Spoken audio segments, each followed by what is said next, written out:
Alors à la fin de notre précédente édition, vous aviez évoqué des ouvrages dans le domaine des sciences du Coran. Vous Hmm. souhaitiez rebondir là-dessus, c'est ça?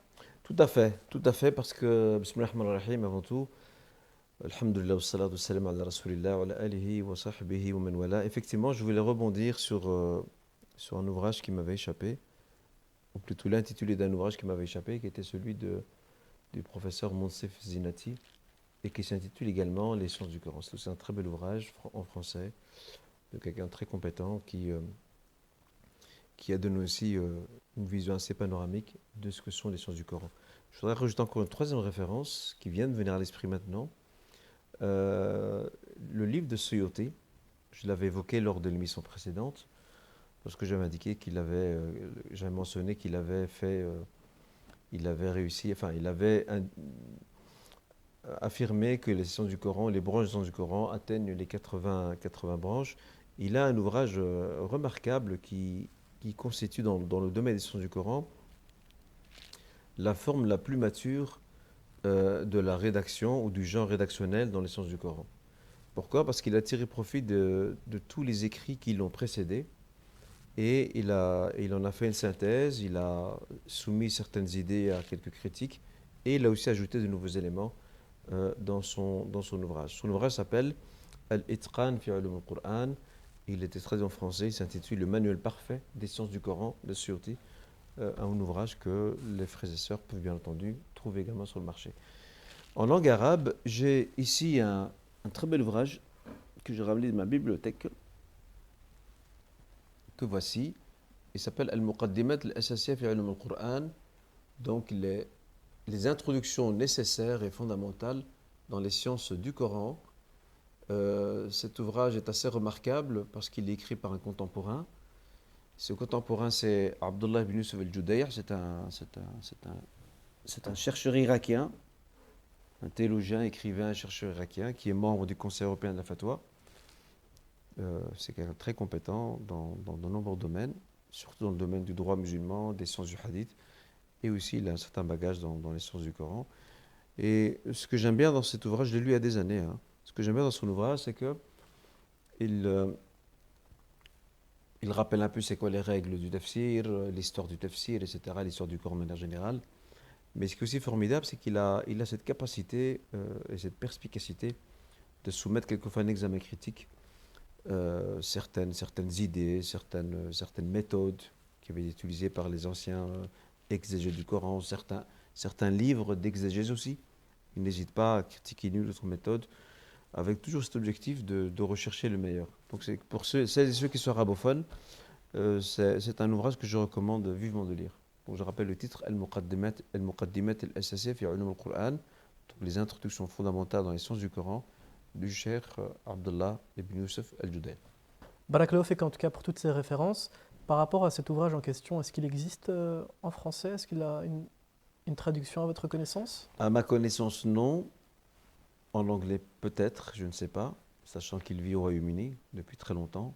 Peut-être a-t-il fait traduire son ouvrage en anglais, mais rien n'est sûr. Wallah alam. D'accord, à voir alors. Alors la première question dans le cadre de cette intervention, c'est quelles sont les erreurs à éviter dans l'explication du Coran? Hmm. Alors déjà, il y a plusieurs erreurs qu'il faut bien entendu éviter dans l'explication du Coran. Je ne vais pas toutes les citer, je vais en citer Les quelques-unes principales. seulement, les principales, voilà. La première chose, c'est de faire dire au texte coranique ce qu'il ne dit pas. Et ça, dans le jargon islamique, on appelle ça al-tahrif. Tahrif, c'est une altération, c'est un dévoiement. Ça, c'est la première chose. La deuxième chose, la deuxième erreur à éviter aussi, c'est d'enfermer le texte coranique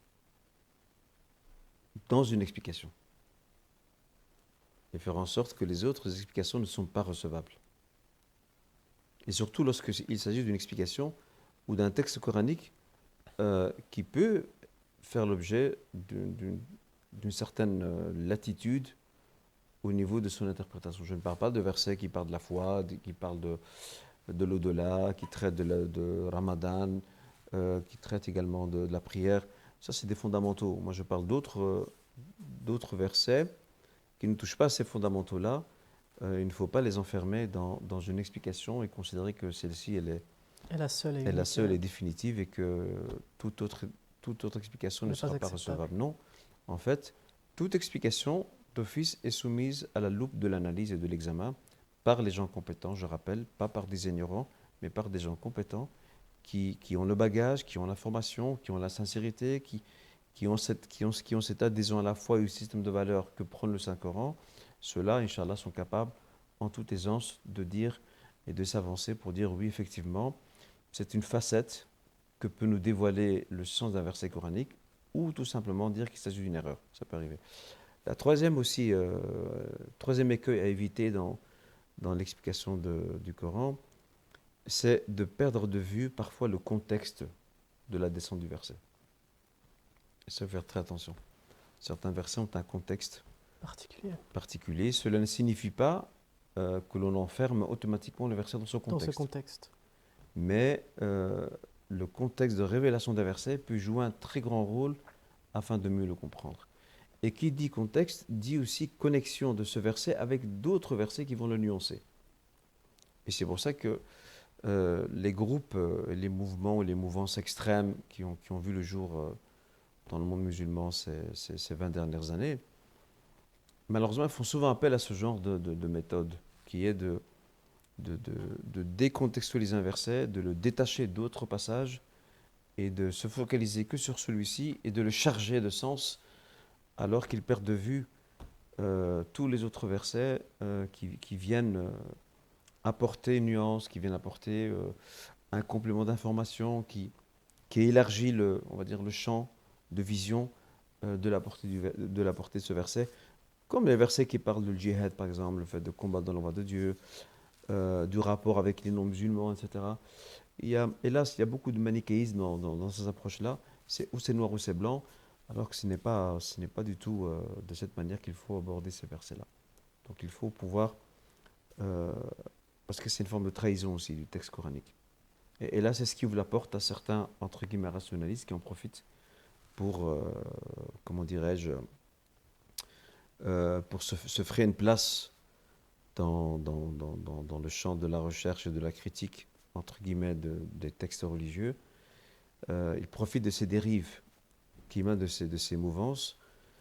Et voilà, donc il faut faire attention à ces différents écueils pour bien comprendre, parce qu'il ne faut pas oublier que nous sommes en train de prêter un sens au, au texte ou au discours coranique et divin. Tout à fait. Donc je ne peux pas lui faire dire ce qu'il ne dit pas, et je ne peux pas le mettre sur une autre voie que celle dans laquelle il était, en fonction de ce contexte et en fonction d'autres éléments qui viennent compléter le tableau. Tout à fait. Surtout que cela peut avoir des répercussions vraiment désastreuses quand on sort un verset de son contexte. Tout à fait. Comme on a pu le voir il y a quelques années avec les attentats et avec ceux qui les ont perpétrés, qui justement mettaient en évidence certains versets du Coran. Alors que comme vous Exactement. l'avez expliqué, il convient de les replacer dans leur contexte, Tout à en fait, parce que, perspective de bien comprendre. tout à fait, parce que tout texte, hein, qu'il soit religieux ou non, un texte, n'importe quel texte, je dis bien, il n'est pas nécessairement religieux, un texte, on peut lui faire dire ce qu'on veut. Quelqu'un qui est manipulateur, il peut faire dire au texte ce qu'il a envie, sans aucun problème. Et ça vaut même pour les courants de pensée intellectuelle, que ce soit le marxisme ou d'autres. Euh, Par exemple, je prends l'exemple de Karl Marx, par exemple. Lui aussi, il a été victime de dévoiement de certains intellectuels appartenant à cette école de pensée politique, philosophique, etc., qui ont interprété certains de ses propos de manière extrême. Alors lui, ce n'est pas ce qu'il dit. Mais eux ont instrumentalisé ses propos à dessein. Et ça, de nouveau, on a affaire malheureusement à la malintention, hélas, que certains hommes peuvent avoir lorsqu'ils ont des objectifs et des desseins et qu'ils veulent asseoir la légitimité de ce vers quoi ils vont, Exactement. malheureusement. Alors concernant les commentaires du Coran qui existent, y a-t-il différentes catégories, différents types de commentaires? Si oui, quels sont-ils?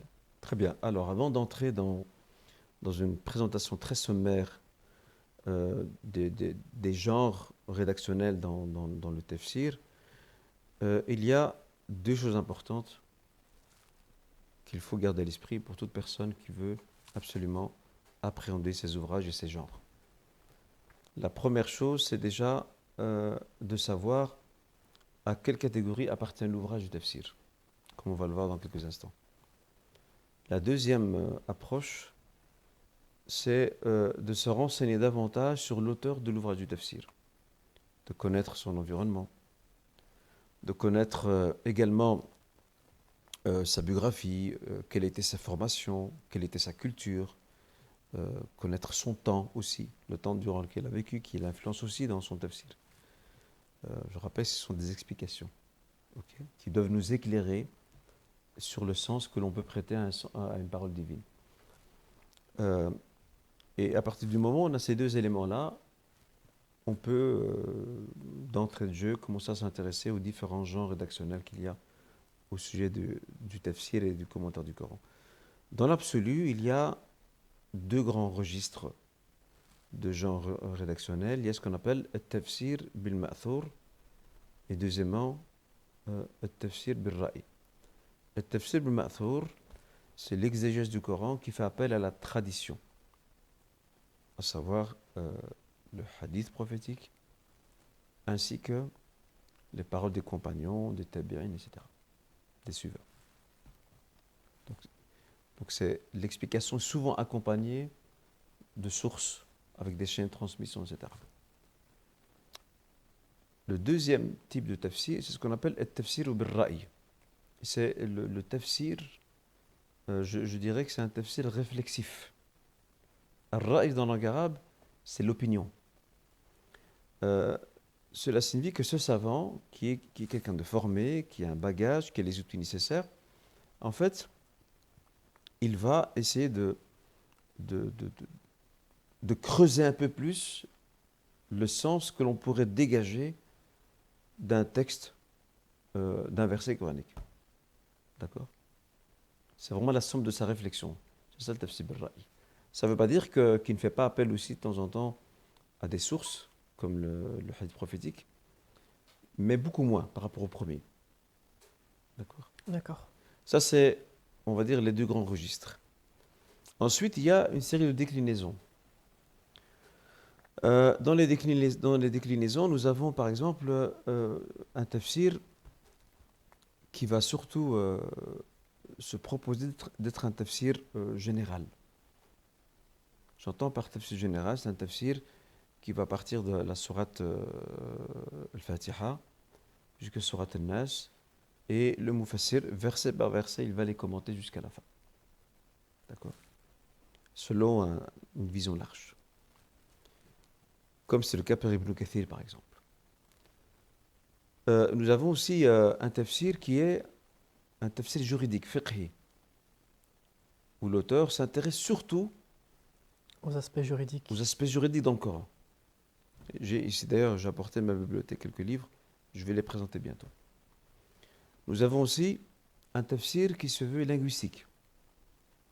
Par exemple, le tafsir Al-Bahr al-Muhit d'Abu Hayyan l'Andalou. Abu Hayyan était un éminent linguiste et grammairien andalou. Il a écrit un tafsir où il s'est beaucoup étalé sur des questions linguistiques, des questions grammaticales, des figures de style, etc. Au point que certains disent que c'est plus un livre de grammaire de langue arabe que de tafsir. Quand bien même, de temps en temps, il apporte une explication de l'un ou l'autre verset. On a aussi, par exemple, un genre de tafsir aussi qui peut être tendancieux. Tendancieux dans le sens où il va défendre une école dogmatique particulière. Je prends l'exemple de l'école mu'tazilite, par exemple, dont on a tendance, à tort, de résumer cette école à du pur rationalisme. Le rationalisme, c'est l'une des composantes seulement de la doctrine mu'tazilite. La doctrine mu'tazilite, il est beaucoup plus étoffée que le rationalisme même. Et puis, en même temps, j'ai envie de dire que les savants mu'tazilites de cette époque-là, c'était des savants, de grands savants, même si on n'est pas toujours d'accord avec eux sur façon d'approcher certains versets, sur ce mécanisme rationnel qu'ils ont mis en place. Et là, je tiens à mettre une parenthèse très rapide. Le Coran ne rejette pas la rationalité. On en veut pour preuve, on a des savants du tafsir, de l'exégèse du Coran, qui ont fait appel à leur réflexion pour comprendre le verset. Bien sûr, tout en étant outillés, on est d'accord là-dessus. Mais le rationalisme, c'est des Mu'tazilites, en fait, c'est d'essayer d'utiliser certains versets pour défendre la cause partisane qui est celle de l'école à laquelle appartient le Mufassir. Mais je rappelle, c'était des grands savants. Quand je prends l'exemple de Zamarshari, rahimahullah, Zamarshari, c'était un grand savant mu'tazilite qui nous a écrit un tafsir dans lequel il a distillé avec force ses opinions mu'tazilites.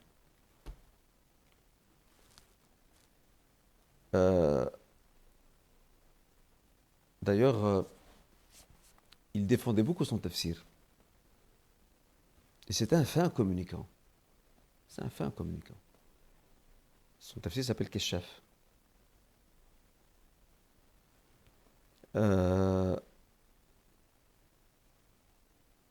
Pardon, il avait des vers poétiques dans lesquels il disait, justement pour défendre son tafsir, il disait Inna at-tafasira fi ad-dunya qad ta'addadat. Les livres de tafsir dans cette vie d'ici-bas sont multiples. Wa laysa fiha la'amri mithlu kashafi. Et il n'y a pas dans ces livres de tafsir, ma foi, comme mon kashaf à moi. Tu vois? D'accord. إذا كنت تبغي الهدى فالزم قراءته. Si tu cherches la guidée, sois assidu dans la lecture de mon tafsir, d'accord? فالجهل كالداء والكشاف كالشافي. L'ignorance s'apparente à une maladie, et mon livre Keshaf fait office de remède. Tu vois? C'est très profond de sens. C'est très profond de sens. Mais bon, bien sûr, il a été rahimallah, il a été critiqué dans son tafsir. D'ailleurs, les savants appartenant à l'école ash'arite, parce que l'ash'arisme est une scission du mu'tazilisme, donc les savants ash'arites en savent beaucoup sur le mu'tazilisme, parce qu'ils faisaient partie de ce courant avant. Ils connaissent la maison de l'intérieur. Et tu as deux auteurs qui ont décortiqué le tafsir de Zamarshari. Tu as l'imam Abu Hafs al-Sakoni et tu as aussi Ibn Munayir. Tous les deux ont des ouvrages où ils ont suivi de l'Fatiha jusqu'à Surat al-Nas. Ils ont débusqué toutes les traces du mu'tazilisme qu'a distillé notre auteur, rahimahullah. Tout ça, c'est une parenthèse pour indiquer que ceux qui se disent rationalistes aujourd'hui, c'est des nains par rapport à ceux de l'époque. À ceux de l'époque. C'était des vrais savants. C'était des grosses pointures. C'était des gens formés, ils avaient un grand bagage. Et ces gens-là n'ont jamais remis en question l'autorité du Coran, jamais. Et c'est ce que font les rationalistes d'aujourd'hui? La plupart, oui. La plupart. Beaucoup d'entre eux ont même un complexe d'infériorité. Ce qu'on appelle en arabe hazim al-nafsiyya. En fait, ils quittent le système de référence islamique dans lequel on retrouve la foi, le système de valeurs proposé et prôné par le Coran, et vont chercher un cadre référent de substitut, qui est ce qu'on appelle aujourd'hui, qui est purement européen, ce qu'on appelle l'exégèse historico-critique, qui a connu son heure de gloire en Allemagne au XIXe siècle. Ça s'est beaucoup développé, en France aussi, hein. Ça s'est beaucoup développé en Allemagne par des auteurs comme David Strauss, comme Ludwig Feuerbach et d'autres. Hein. Mais eux, ils considèrent le texte biblique comme un texte tout court. Pour eux, ce n'est pas un texte divin. Et certains de ces pseudo-rationalistes d'aujourd'hui, en fait, ils se réapproprient les mêmes instruments. Et je tiens à souligner que ces instruments ont aussi une histoire. Il y a un terreau dans lequel sont nés ces instruments des sciences humaines, qu'on veut utiliser pour les appliquer sur le texte divin. En tout cas ici, pour ce qui nous concerne, le Coran, le Saint-Coran. Ces instruments se sont construits dans une lutte contre l'Église. Une lutte contre les incohérences du texte biblique. Incohérences soulignées par des pères de l'Église même. Hein. Ce sont eux-mêmes qui, dans nombre d'éditions de la Bible, comment dirais-je, les éditeurs le disent eux-mêmes. Qu'il y a effectivement des passages qui ont été retouchés, qui ont été reformulés, parce qu'ils posaient problème. Et ça, il suffit de voir, par exemple, l'auteur Jacques Guillemin, dans son fameux livre L'affaire Jésus, ben, lui, c'est un catholique. C'est un historien, c'est un érudit français. C'est quelqu'un de remarquable quand tu vois son érudition. Mais lui-même le reconnaît. Il dit qu'il y a des problèmes dans la Bible. Et donc, ces auteurs allemands, français et autres, c'est aussi une réaction par rapport à ça. Pour eux, ce n'est pas un texte divin. Parce qu'il y a beaucoup de contradictions. Et donc, ils ont choisi d'utiliser les instruments des sciences humaines pour soumettre le livre à un examen et le confronter à la somme des connaissances qu'on a aujourd'hui dans le domaine des sciences humaines, etc. Ça ne veut pas dire que, pour ce qui est du Saint-Coran, on ne peut pas faire appel aux sciences humaines, sociologie, archéologie, si, c'est bien. Ça peut être un très beau complément pour comprendre le texte coranique, mais il ne peut jamais s'inscrire en porte-à-faux par rapport au cadre de référence qui doit être le nôtre pour approcher le texte. Parce que pour nous, on est convaincus que le texte coranique est intact. La parole divine, quoi. Le texte, exactement, le texte coranique est intact, premièrement, et deuxièmement, le texte coranique est un texte révélé. Ce n'est pas un texte historique. Tu vois ? Tout à fait. Il y a beaucoup de choses à dire là-dessus, mais je préfère m'arrêter ici. Alors, pour passer à la Barakallahu pour cette oui. réponse, pour passer à la prochaine question, pourrait-on passer en revue les principaux commentaires du Coran ainsi que leur méthodologie ? Bien sûr. Alors, j'ai apporté ici quelques livres. Oui. J'avais oublié de citer un genre aussi, tiens, en passant. Il y a aussi, dans le tafsir dogmatique, il y a aussi le tafsir chiite aussi. Les savants chiites aussi ont leur tafsir. Mais je citerai quelques références à la fin de ma présentation. Et on a aussi le tafsir ésotérique, qu'on appelle en arabe le tafsir ishari, qui prétend dévoiler un sens caché. Un sens obscur à certains. C'est ça, que les gens ne connaissent pas, que seuls eux connaissent.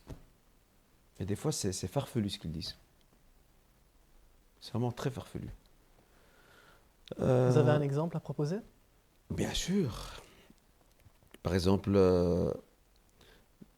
si on se réfère au verset qu'on trouve dans Surat al-Nisa, verset 36.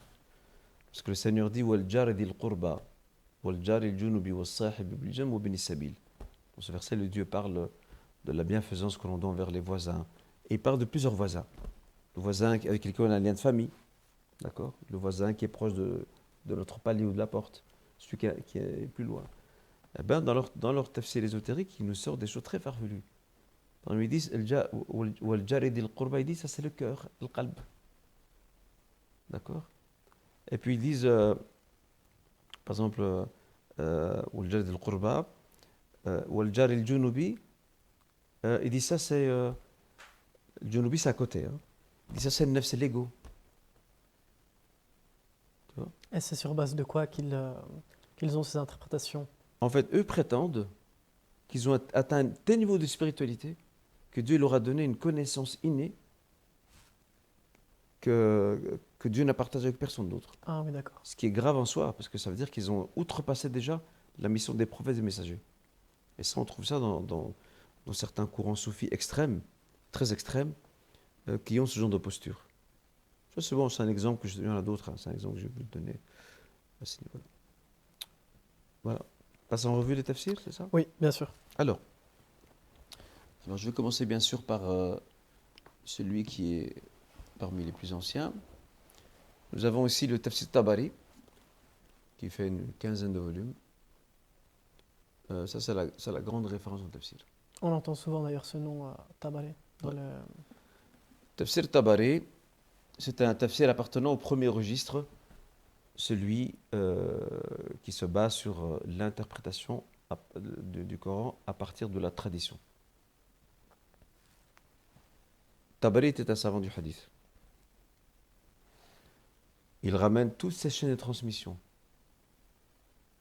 des hadiths prophétiques, des explications de compagnons, et il les a rassemblées dans son tafsir.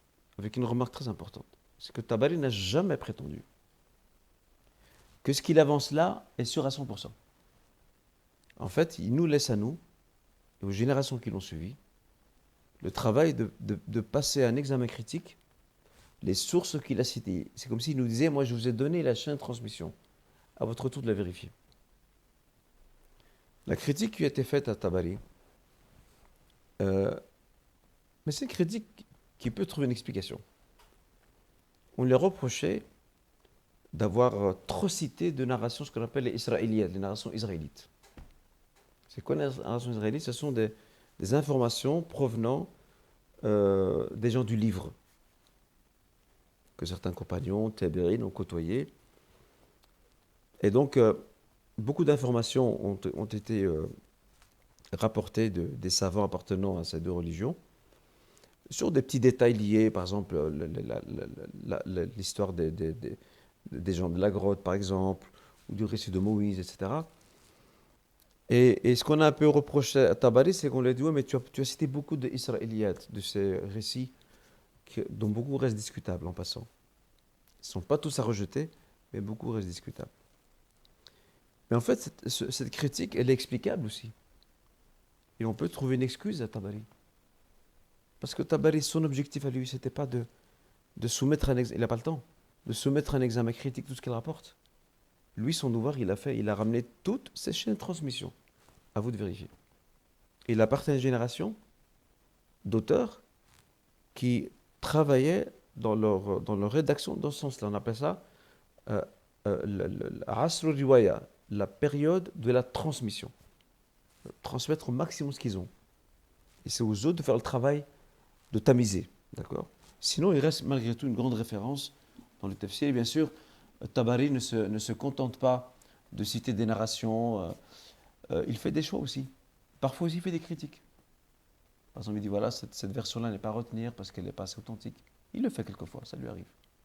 Est-ce que le travail critique en question a été réalisé par la suite? Bien sûr, on va en parler maintenant. Malheureusement, j'ai oublié d'apporter ce livre-là. Grosse bêtise de ma part.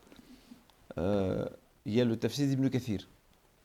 Le Tafsir d'Ibn Kathir, c'est une forme de résumé du Tafsir Tabari. Lui-même, Ibn Kathir, qu'est-ce qu'il a fait? Il a résumé le Tafsir Tabari. Il a ajouté des éléments nouveaux issus de ses réflexions à lui. Et il a également essayé de filtrer au maximum les récits israélites et les israéliates qu'il y a qu'il y avait dans le Tabari. Ça ne veut pas dire que Tafsir Ibn Kathir est sorti indemne des israéliates. Il y en a encore quelques-unes, mais beaucoup moins que Ibn Kathir. Malheureusement, subhanallah, je l'ai oublié de le ramener. Je l'ai en arabe et en français, et il m'a échappé. Khair, Inch'Allah. On passe à un suivant? Allons-y. Alors, vu qu'on parlait d'Ibn Kathir, je vais ici te présenter ici. Malheureusement, c'est très dommage qu'il n'a pas été terminé. Il s'appelle Umdat al-Tafsir. Peut-être le montrer, bon, il ne sait rien à voir. Umdat al-Tafsir. Ça, c'est un ouvrage en 2 volumes. Moi, j'ai apporté que le premier tome. En 2 volumes. Ça a été écrit par Ahmed Shakir. Ahmed Mohamed Shakir, qui est un grand savant azharite, un grand spécialiste du hadith, qui est décédé, bien sûr. Rahimahullah. Qu'est-ce qu'il a fait? Il a pris le Tafsir d'Ibn Kathir et à son tour, il l'a résumé. Il l'a résumé tout en procédant à un travail critique sur les sources rapportées par Ibn Kathir pour vérifier davantage leur authenticité, bien plus que ça fait Ibn Kathir, que ce qu'a fait Ibn Kathir. Et on nettoyait encore ce qui restait comme récit israélite, là, israélite. Hélas, l'auteur ne l'a jamais terminé. Il est arrivé, il a commencé du Fatiha, il est arrivé jusqu'au 4 premiers versets de la sourate Al-Anfal, la sourate Le Butin. Ce qui est peu par rapport au reste. Comment se fait-il qu'il n'a pas eu l'occasion de le terminer? Il est décédé. Ah, il est décédé en temps. Ouais. Et c'est dommage que aucun de ses élèves n'a pris la relève pour terminer son travail. Mais bon, Ahmed Shakir, pour prendre sa relève, c'est difficile. C'était un poids lourd de son époque. Et peut-être que certains de ses élèves, par modestie, humilité, ne se sont pas sentis capables de poursuivre son œuvre. Mais c'est dommage. Est-ce que son ouvrage a été traduit en langue française? Non. Non. À ma connaissance, D'accord. non. On va passer à un autre, Inch'Allah. Ça, c'est un genre Je vais le montrer ici à la caméra. Ça, c'est un autre genre dans le tafsir du Coran. C'est le tafsir juridique.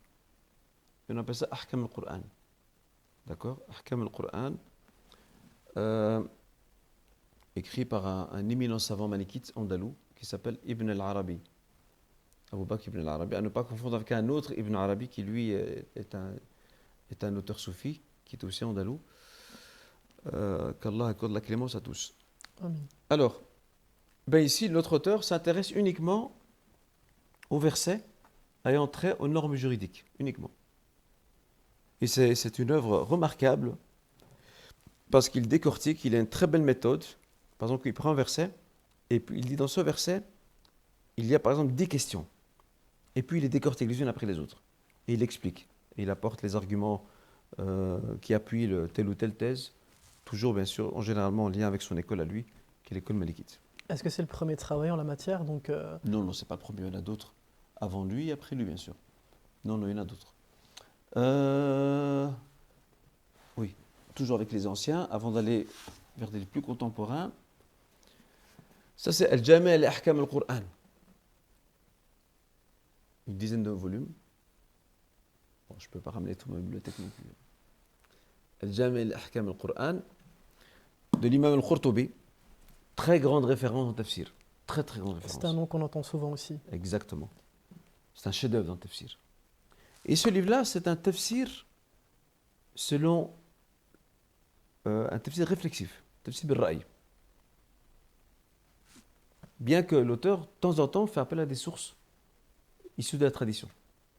D'accord?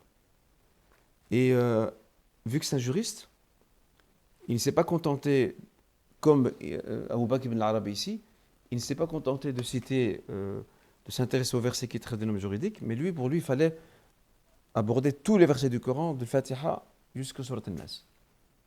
Quand bien même, de temps en temps, il se permet de s'étaler, de détailler des prescriptions juridiques liées à l'un ou l'autre verset. C'est une très grande référence et c'est un ouvrage remarquable.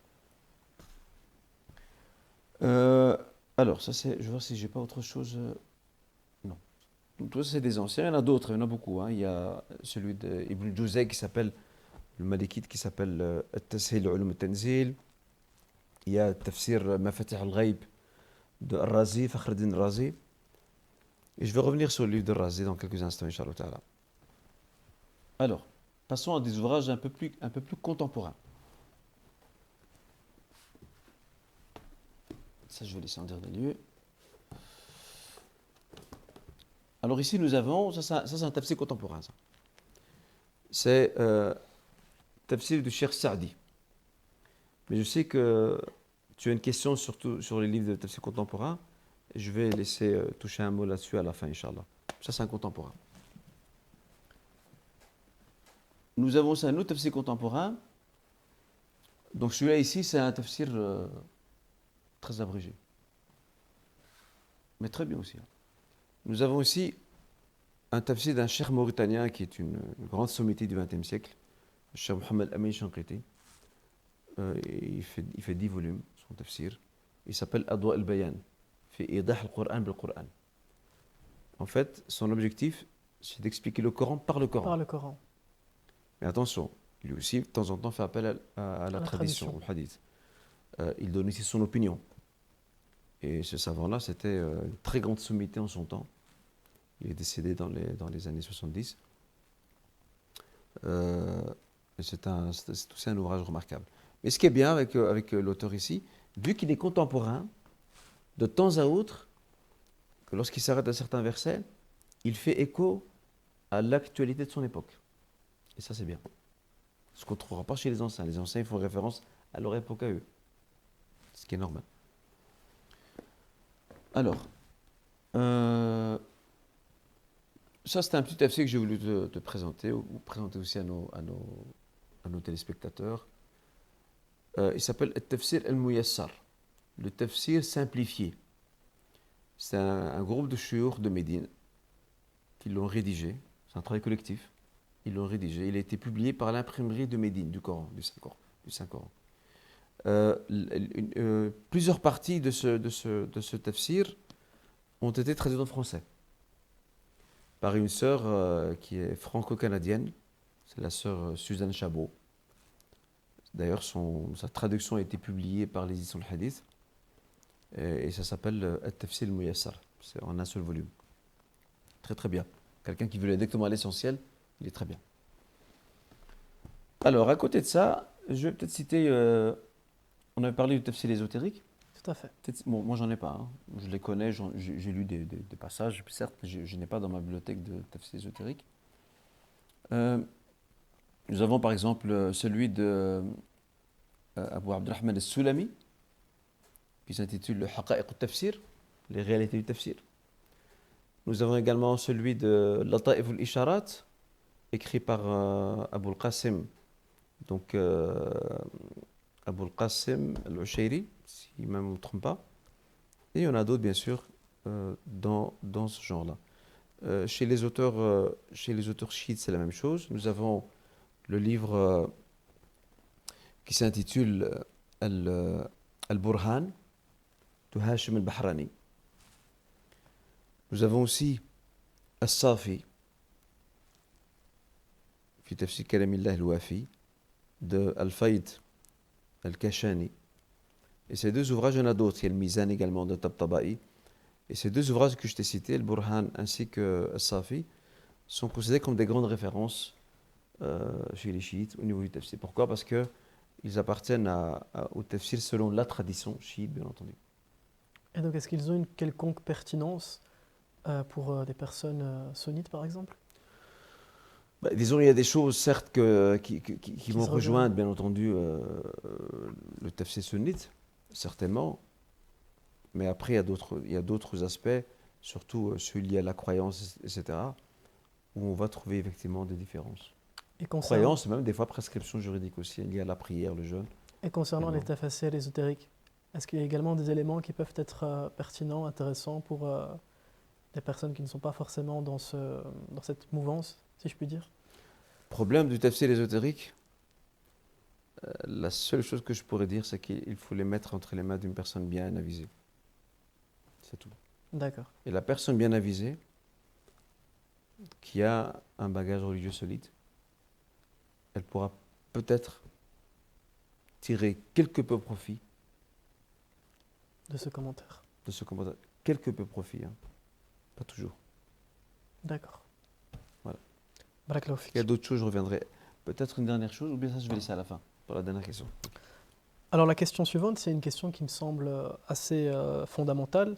C'est la question de savoir pourquoi est-ce que nous devrions revenir vers les commentaires du Coran. Donc, en tant que musulmans, nous avons tous un Coran chez soi à la maison, mais pas forcément un ouvrage de tafsir ou des ouvrages des tafsirs.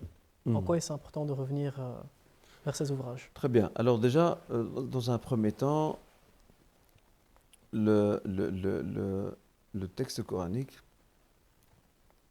il est parfois évident et clair, et parfois il a besoin d'être expliqué. Pourquoi? Parce qu'il y a d'autres versets qui vont venir le compléter, qui vont soit délimiter sa portée, ou le clarifier davantage. Dans le Saint-Coran, dans les débuts de la sourate Al-Imran, la famille d'Imran, le Seigneur dit هو الذي أنزل عليك الكتاب منه آيات محكمات هن أم الكتاب وأخر متشابهات فأما الذين في قلوبهم زيغ فيتبعون ما تشابه منه ابتغاء الفتنة وابتغاء تأويله وما يعلم تأويله إلا الله والراسخون في العلم يقولون آمنا به كل من عند ربنا وما يذكر إلا أولو الألباب. Ce verset il est très important. C'est lui, je vais donner une traduction sommaire, c'est lui qui a fait descendre sur toi le livre, dit le Seigneur. Minhu ayatun muhkamat, hunna ummul kitab. Et dans ce livre, on trouve des versets qui sont clairs et catégoriques. Hunna ummul kitab, il représente la base du livre.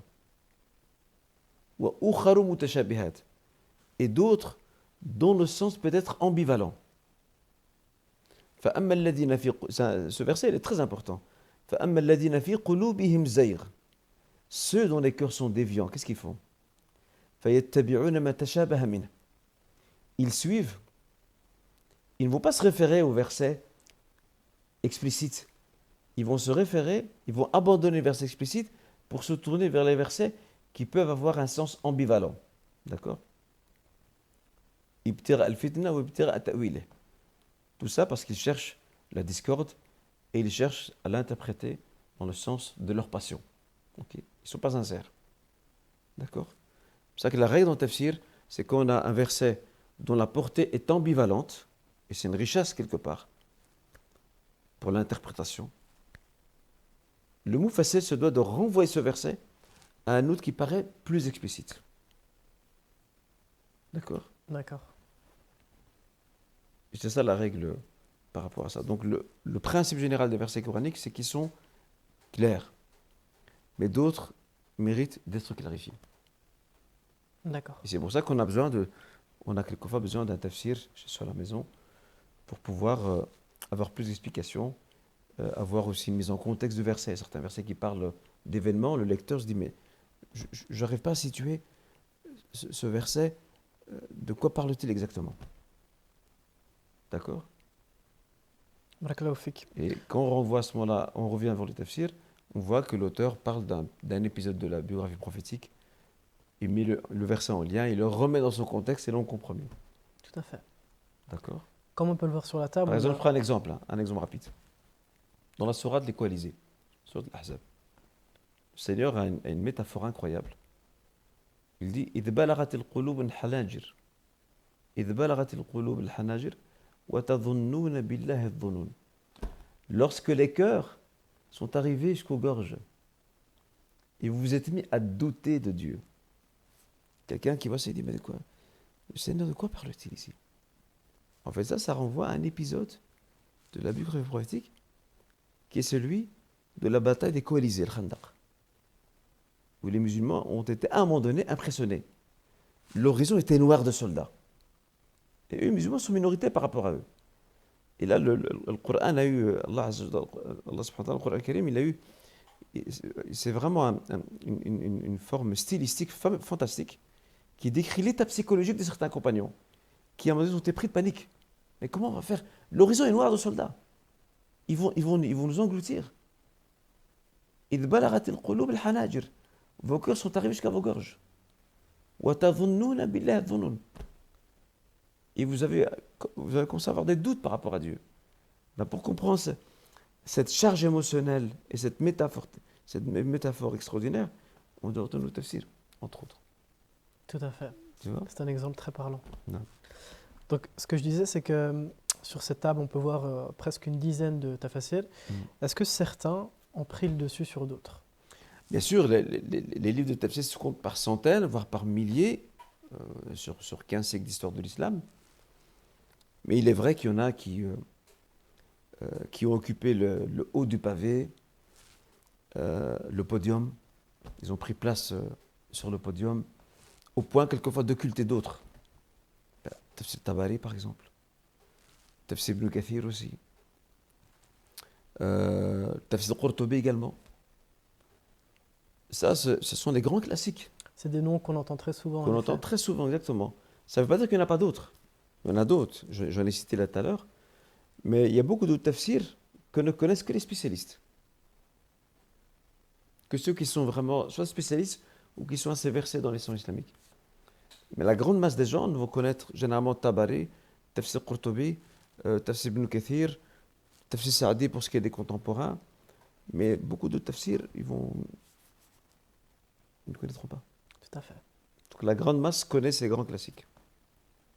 Et les initiés, à savoir ceux qui sont dans le domaine des sciences islamiques, eux, ils connaissent bien sûr d'autres tafsirs. D'accord. Alors, la dernière question, c'est par rapport aux tafasirs contemporains. Est-ce que des tafasirs sont encore aujourd'hui rédigés? Si oui, qu'apporte-t-il de plus sur la table que ce que les anciens tafasirs ont apporté? Alors déjà, on va partir du point essentiel de ce que nous avons déjà dit auparavant. Le sens de la parole divine est illimité. Et un mufassir n'a jamais, un savant exégète du Coran, au vu de leur humilité, n'a jamais eu la prétention de dire que mon propos a scellé le sens, ou mon explication a scellé le sens de la parole divine. Ça, c'est impossible. Alors, les tafsirs contemporains, ils sont de deux types. Il y a des tafsirs contemporains, même de trois types, je dirais, qui ne sont qu'une reproduction de ce qu'ont dit les anciens. Deuxième type, ce sont des tafsirs qui sont beaucoup plus accessibles parce que le langage est beaucoup plus simplifié. Et c'est le cas, par exemple, je cherche où il est, c'est le cas de tafsir de Cheikh Saadi, par exemple. Le tafsir de Cheikh Saadi était traduit en français. Donc il était traduit en français. Le Cheikh Saadi, qui est un contemporain, son livre tafsir est très agréable parce qu'il est très accessible. Tu vois, il n'est pas détaillé. Il va vraiment à l'essentiel. Et il a fait exprès parce qu'il s'adresse à ses contemporains du XXe siècle. D'accord. Troisième type de tafsir contemporain, ce sont des savants du tafsir qui essaient d'explorer des nouveaux sens du Saint-Coran, entre autres scientifiques, que les anciens ne connaissaient pas nécessairement. Là, je fais une parenthèse par rapport au tafsir de Razi, Razès en français. Fakhreddin Razi. L'imam al-Razi, rahimahullah, c'était un savant encyclopédique. Il était expert dans le droit musulman, il était expert dans la langue arabe, il était aussi dans la philosophie, dans l'histoire, dans l'astronomie, dans la médecine, dans de nombreux domaines. Et ça, on le voit dans son tafsir. Mais en même temps, la somme de connaissances scientifiques qu'il a relatées dans son tafsir, elle est propre à son époque. C'est là où est arrivé le savoir à son époque. Et aujourd'hui, on a des auteurs qui apportent une plus-value dans leur tafsir. Je prends par exemple le cher, il est décédé pendant le Covid, égyptien, le docteur Zarloun Najjar, par exemple. Il y a un tafsir que j'ai oublié de présenter, tiens, je vais le prendre maintenant rapidement. Zarloun Najjar, lui, il a ce qu'on appelle un tafsir ilmi, un tafsir scientifique du Coran. Parce que lui, c'est un scientifique à la base. C'est quelqu'un qui a un bagage religieux, machallah. Il est une maîtrise de langue arabe. Et en fait, il va apporter les sommes de connaissances scientifiques contemporaines et les confronter au texte coranique. Ok, ça c'est très intéressant. Tout comme aussi, je le disais là tout à l'heure, aujourd'hui, les sciences humaines, la sociologie, l'archéologie, les progrès dans le domaine de la science, etc., de manière générale, la chimie, la physique et tout, peuvent aussi être d'excellents outils pour le mufassir contemporain afin d'explorer des zones de l'interprétation du Coran qui n'avaient pas été défrichées par les anciens. Parce qu'eux n'avaient pas cette connaissance-là. Donc là, c'est là qu'on voit que les portes ne sont pas fermées, le champ est encore ouvert. Ok. Et là, je rebondis, Inch'Allah, sur deux choses par rapport à ça. Alors, j'espère qu'il ne faut pas faire tomber mes livres. On a ici, par exemple, le tafsir de Sayyid Qutb, par exemple, qui s'intitule Fi Dhilal al-Qur'an. Fi Dhilal al-Qur'an, Sayyid Qutb, rahimahullah, qui déjà c'est un homme de lettres, quelqu'un qui maîtrise très bien la langue arabe, c'est quelqu'un qui a vécu avec le Coran Karim, c'est pour ça qu'il l'appelait à l'ombre du Coran. C'est quelqu'un qui cherchait le contact direct avec le texte. En fait, sa méthode à lui, c'était de se dire, je vais essayer de ressentir les mêmes effets que les compagnons ressentaient quand la révélation descendait. Donc il a une maîtrise de la langue, et donc il crée cette connexion avec le livre. D'ailleurs, quand il a écrit son tafsir, il s'est basé que sur deux sources, pas plus, en plus de ses réflexions personnelles. Quelles sont-elles? C'est Zad al-Ma'ad d'Ibn al-Qayyim, que l'édition Al-Hadith avait publié l'an dernier, et aussi le Tafsir Ibn Kathir. C'est tout.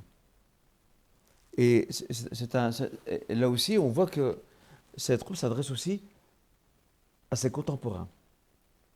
Et vu que c'est un homme qui a aussi une certaine érudition, il a des connaissances dans les sciences humaines, etc.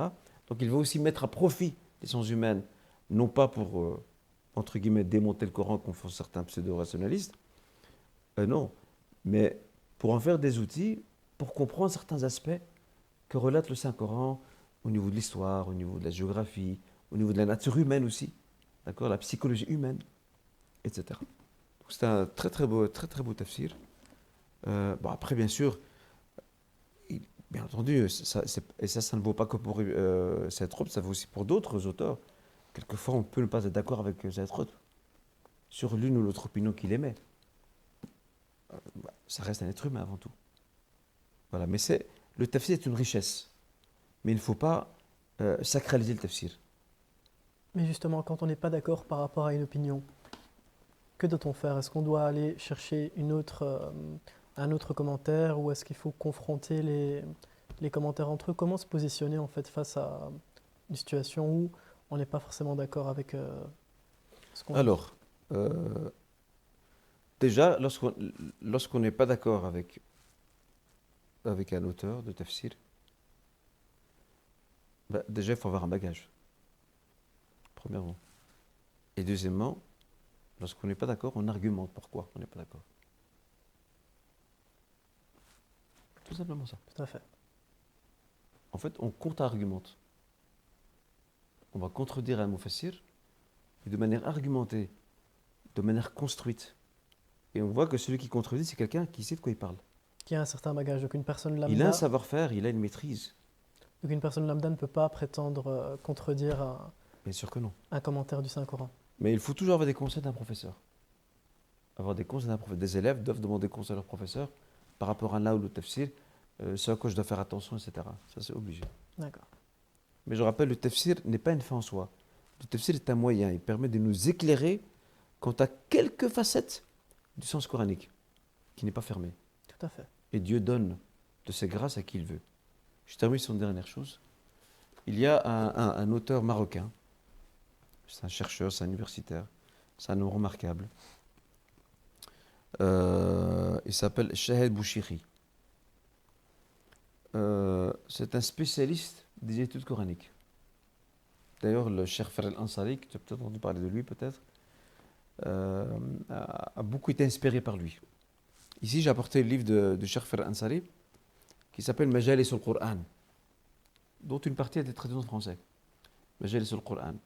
En fait, l'objectif, c'est quoi de Cheikh, des deux chours, Bouchiri et Cheikh Ansari, tous les deux marocains, c'est en fait de pousser la Ummah à se reconnecter au Coran et à faire que le Coran occupe, que le Coran ne soit plus le livre de spécialistes, comme les Mufassirin. Que nous puissions, certes, profiter du tafsir, de ces savants-là, entre autres ceux que j'ai cités, mais en même temps, nous tirer du Coran les outils qu'on a besoin, pratiques, pour traduire ces enseignements dans notre quotidien, dans notre spiritualité, notre comportement, nos rapports aux autres, etc. Et donc, ils sont partisans de multiplier ce qu'ils appellent les majalis al-Qur'an, les assemblées du Coran, des assemblées du Coran qui ne doivent pas être réservées à une élite. Non, des assemblées du Coran, majalis al-Qur'an, qui doivent se retrouver dans toutes les sphères et toutes les couches de la société. Qui doivent être accessibles. Accessibles, exactement. Sans par le contact avec le tafsir, bien sûr. Tout à fait. Barakallahu fik, en tout cas, cher professeur. Et ces études-là coraniques, de Cheikh Bouchiri, de Cheikh Ansari et d'autres, ils ne sont pas les seuls, hein, c'est une très belle plus-value pour le tafsir contemporain. Et aussi le tafsir thématique aussi, on n'en a pas parlé. Ça c'est aussi très contemporain, ça n'existe pas avant. Le tafsir thématique, c'est que l'auteur prend des versets qui traitent d'une même thématique. Par exemple, l'alcool. Il va réunir tous les versets qui parlent d'alcool. Et il va les étudier, il va créer un ensemble, d'accord? Il va créer, il va dessiner un tableau pour qu'on comprenne mieux pourquoi ces versets ont été descendus, dans quel contexte et quelles sont les normes juridiques, quelle portée sociale, éducative, spirituelle, etc., etc.